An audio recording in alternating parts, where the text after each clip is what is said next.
Taste the Daily.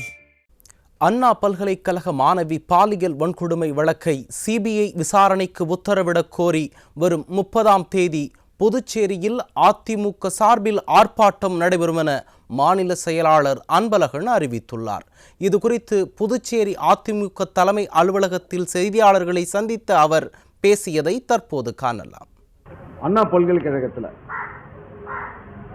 2ஆம் ஆண்டு மாணவி பாலியல் வன்முறை செய்யப்பட்டாங்க. இது சம்பந்தமாக தமிழகத்தில் ஆட்சியில் இருக்கக்கூடிய திராவிட முன்னேற்ற கழகத்தினுடைய அரசு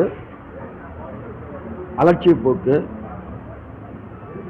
குற்றவாளி திராவிட முன்னேற்ற கழகத்தைச் சேர்ந்தவர் என்பதால் இந்த வழக்கையே திசை திருப்புகின்ற நோக்கத்தோடு பல உண்மைகளை மூடி மறைத்து திருத்தி வருகிறது. இதையெல்லாம் கண்டித்து எங்களுடைய கழகத்தினுடைய பொதுச் செயலாளர் மாண்புமிகு எடப்பாடியார் அவர்கள் இந்த அண்ணா பல்கலைக்கழக